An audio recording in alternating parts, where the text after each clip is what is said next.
will we maintain this quality in the future?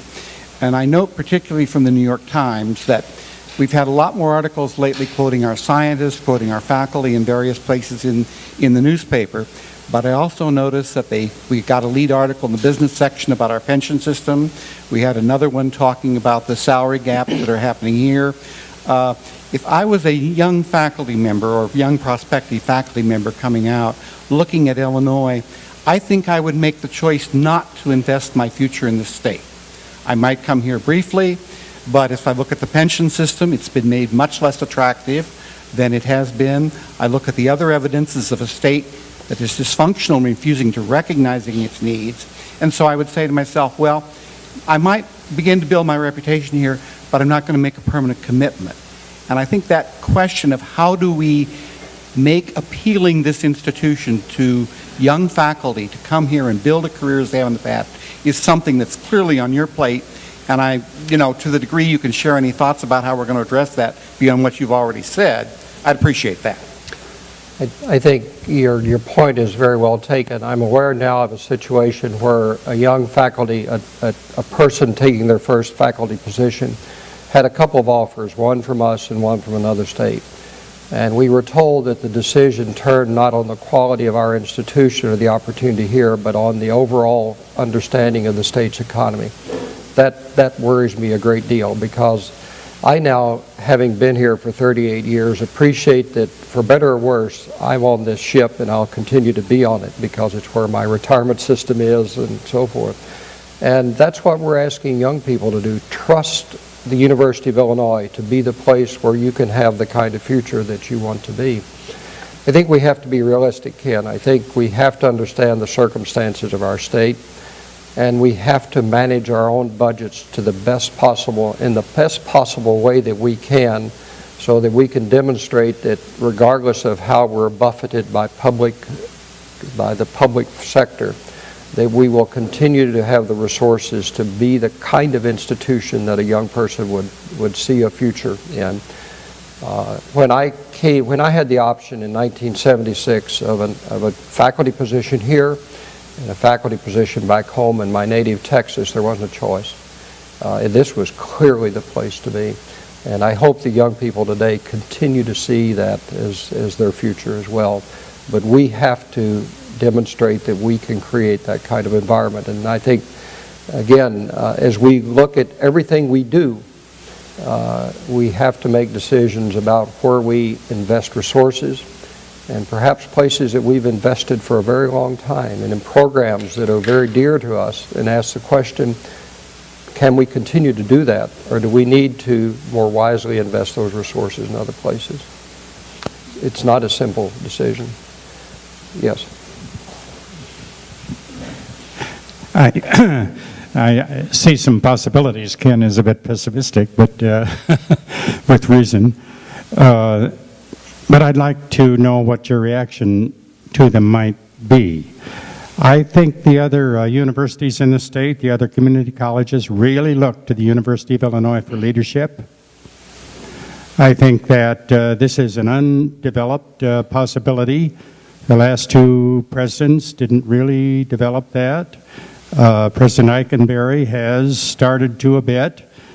We'll have to see what President Hogan does, but I think that there's a Chicago term, clout. The university does not have clout in the legislature, and every legislator has a K through 12 in their district and all of the people that go through that, but the university does not have that. We have a few graduates in the legislature, but that's not the thing that concentrates their mind.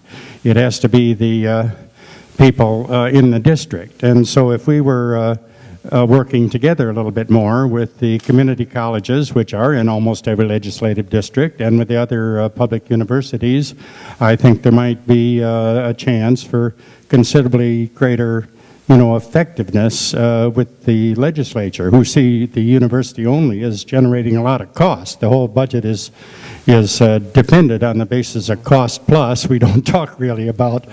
And then a second aspect to this I'd like your reaction to.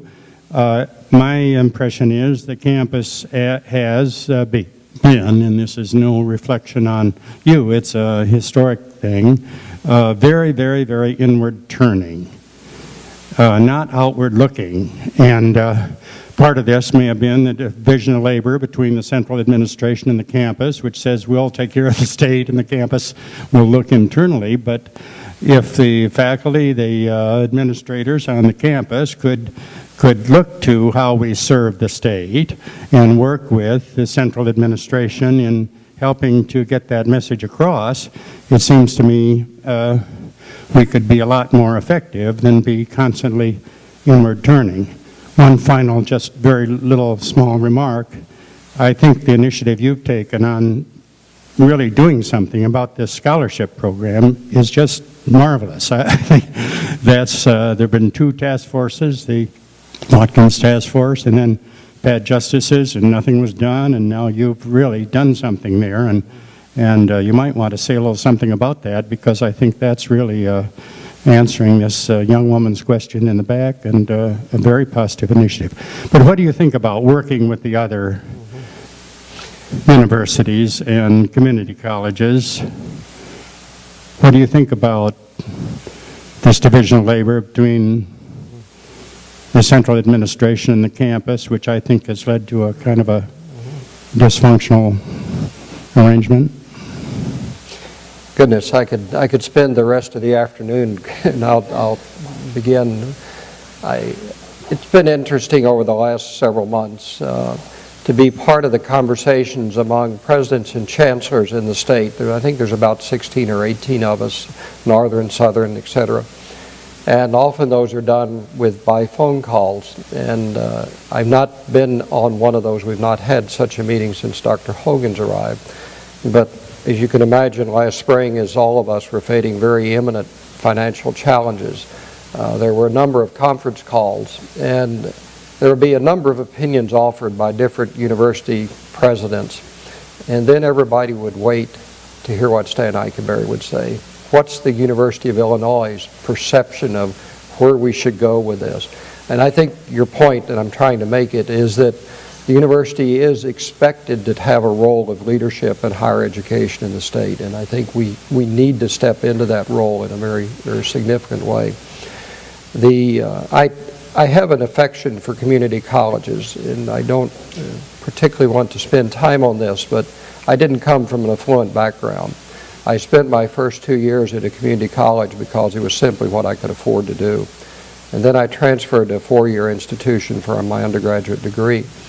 I still see that as a very viable route. I am very proud of the program that we now have with Park